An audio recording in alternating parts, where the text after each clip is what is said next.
welcome to Gab and Jam, episode 108.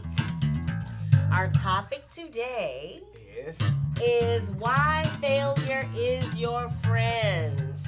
Yeah, that's a good one. Okay, so this is a topic that is one of those things where it's tough to hear, but it is the truth, especially for us DIY rock stars. Maybe if you're fortunate enough to be plucked from street corners singing and go on to stardom or picked on The Voice or something like that, then maybe this is not an issue for you. But for those of us who have to continue to pitch our work, to distribute our work, and to build our own platform, build our own brand, failure is your friend. I think that's true with everybody.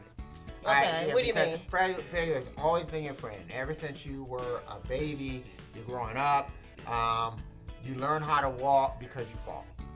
That's the way you learn how to walk. You don't just come out of the womb walking. Right, and you fail at you walking. fail at walking. You right, fail more at than crawling. right. You fail at doing all of this stuff. You fail at rolling over. You fail at doing all these things. But inherently in us is something that makes us continue to keep trying until we're able to do it. Yeah. And failure is something that marks that. So I don't care if you're someone who is on The Voice or wherever you might be. You may have had success as far as getting on The Voice, maybe winning The Voice, but somewhere along in your career, you're not going to hit a mark that you were expected to hit. And now you got to deal with that aspect of failure that comes along with that. And so a big part of dealing with failure and why it's your friend is that failure is what trains you to believe in yourself. It's like an athlete that is athlete that gets geared into taking that last shot. Every athlete is not necessarily primed to do that, but those who get to that point where they can do it, those are the athletes who have gotten to that point where they're not afraid to miss it. Right. Because inherently there's a risk. Is that you may miss that shot, and so that means that you might not be the hero of the game, but instead you may be what they used to call the GOAT. Now the GOAT is the greatest of all time. But you might be the heel of the game. And so that willingness to say, hey, I'm going to take that shot, even though there's a high probability of me not making it. Or there's even a probability of me not making it. Whereas the ones who fret about, hey, oh man, I might miss it. Those are going to be the ones that's going to pass the ball off. Instead of taking that wide open shot, they're going to pass the ball off because they're afraid of missing that shot. That misses it. And kind of part of what's inherent in that, and that's the other aspect that's crazy about it, is that failure brings pain. And so, we're kind of preconditioned also not to deal with pain. So meaning that a child who touches a hot stove, you touch the hot stove the first time, you don't go near touching that hot stove again, right? So in a way, kind of dealing with failure as being your friend is kind of contrary to human nature. Yes, it is, because it's a survival thing. It's supposed to be. It's supposed to keep you alive. Exactly. And so to that extent, you have to understand that part of it is that that's also going to be the thing that's going to make you stronger. Sort of like what they do with when you're working out, right? A lot of times they say you work out until you get to failure, right? To the point where your muscles can't take it anymore, then that's when you stop, right? And again, it brings pain, right? Along with that comes a certain amount of pain. And then being able to push yourself through pain and that kind of stuff and endurance, and that is the way that you actually build that up.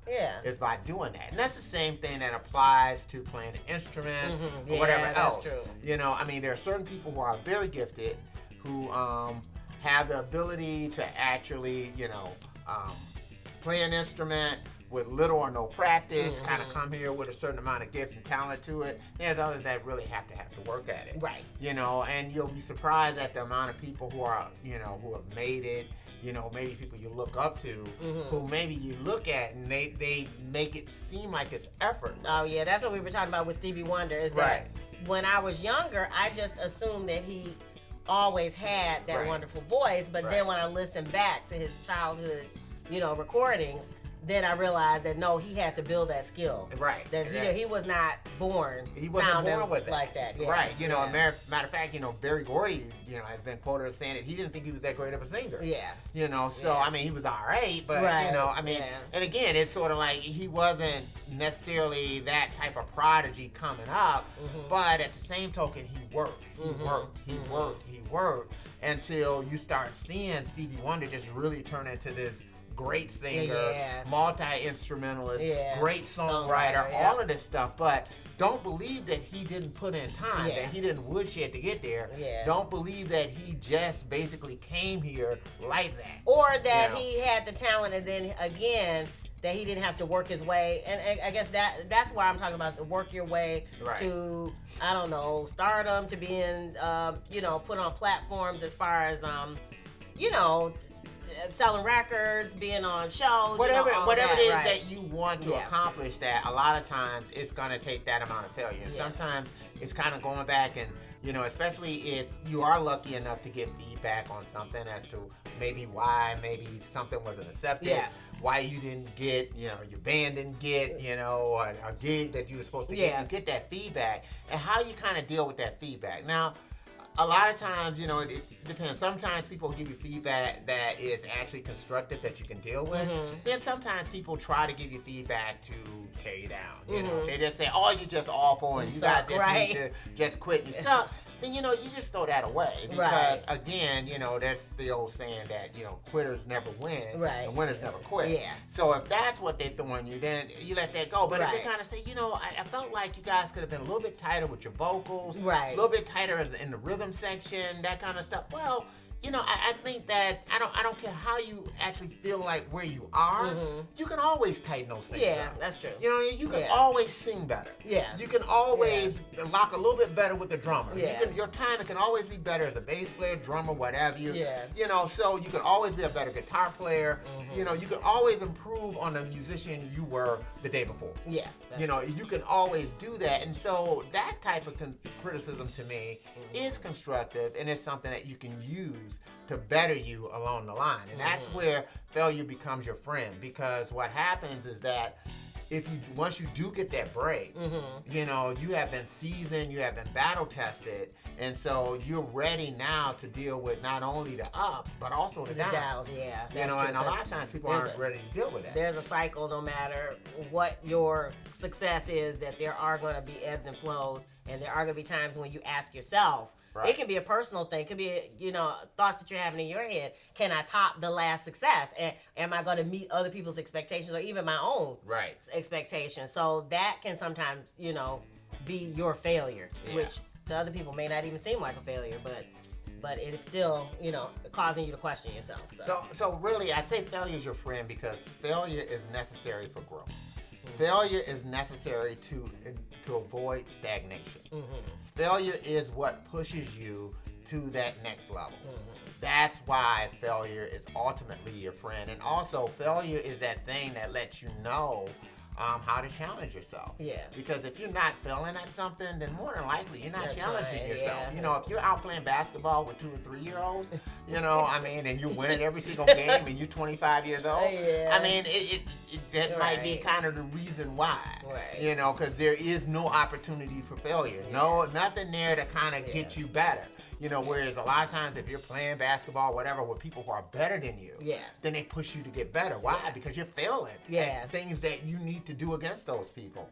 So that's why I say that failure is your friend. To me, it's that truth thing, that way that you look at yourself in the mirror. And then not only that, it's the great.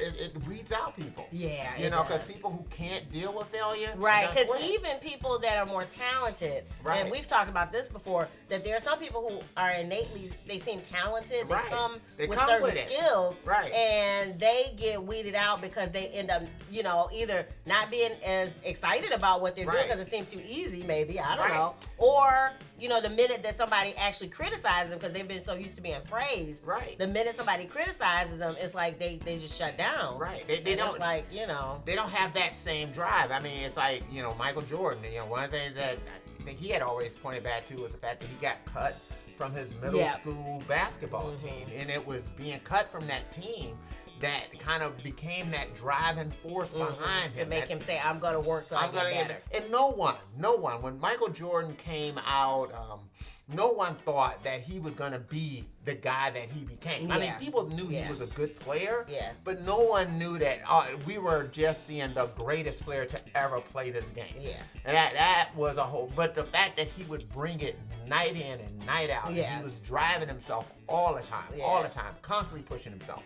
You know, I mean, that is a template to always kind of look at and admire when it comes to, you know, where you feel like you need to be. If you feel like you're not trying enough. I mean, that's the thing about failure, too. It's sort of like anytime that I always feel like, well, I'm not trying enough.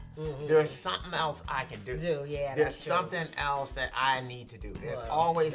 That's what we're talking about now with the quote-unquote growth hack, and the guy says that if you're not sharing your things 300 times a day on Twitter, then you're not doing your job. So even though we're not distributing that much, the fact that we distribute as much as we do, as often as we do, that's one of the reasons, because it takes a lot of spreading out, you know, a quote-unquote failure before you finally get that hit, before you finally get a person that says, hey, I like what you do. Hey, I want to hear more. Right. You know, so we have to distribute as widely and as often to even get the few that we have. So, So we kind of look at failure as kind of like, for us, that whole ugly duckling syndrome, you know, coming from the ugly duckling and then growing into the beautiful It's the swan. shallow hell. Right, and that's the way you kind of do that, you know, and so... And you deepen yourself. But that was a couple of the points where you won't know who you are until you're tested. Again, even if you feel talented, you know, the minute people start smacking you down, do you have it in you to get back up and say, okay, I'm serious about what I'm doing, and regardless of what people think, you know, I'm going to keep going toward it. The other thing is, can you take what seems like a negative and make it work for you? Yeah, for instance, Tom Brady, you know, they say that he was a 6th round draft choice.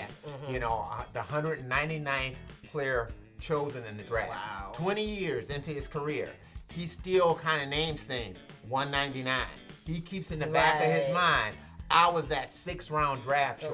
Wow. So it was that sense of failure that drove him to become like the greatest player ever. And that's what I say. It's your friend. It becomes that motivating thing. So like you say, you can take what seems to be a negative and make it work for you. And that's what he did. You know, 6th round draft choice, you know, choice means maybe you're a journeyman backup quarterback. But it doesn't mean that you become the greatest quarterback of all time. And the man is like 42 years old and debating on whether or not he's going to come back next year. And realistically, we can say, oh, he can still play. So that's unheard of. So. And then another point was, can you maintain your confidence? And we talked about that, even if you're not well liked.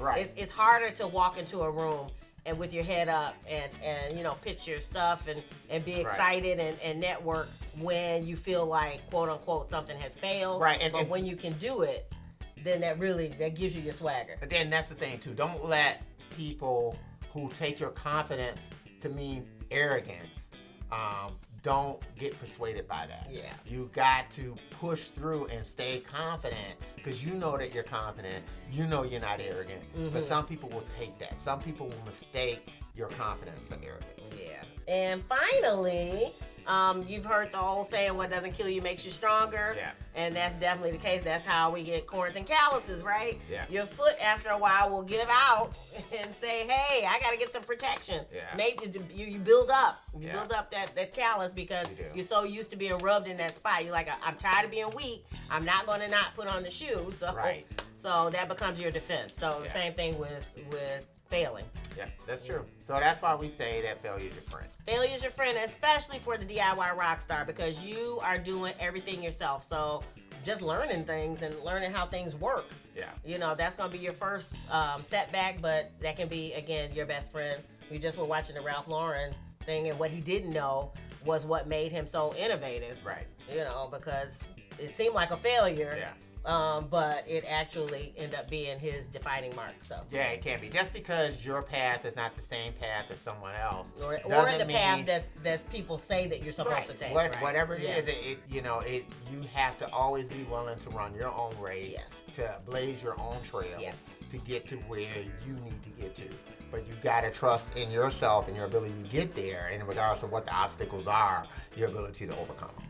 And we all, again, have overcome something. So we're asking you, what have you taken that seemed like a negative and turned into a positive? Where have you made failure your friend? Yeah. And again, if you need to see our story, I'll put a link at the bottom, but we know all about it. So yeah, and they're constantly doing it. You know, it happens every day. And so, but that's all a part of the growth process. But we'd love to hear from you. So leave us a comment. And if you dig the vibe, be sure to subscribe. We're wishing you love, peace, and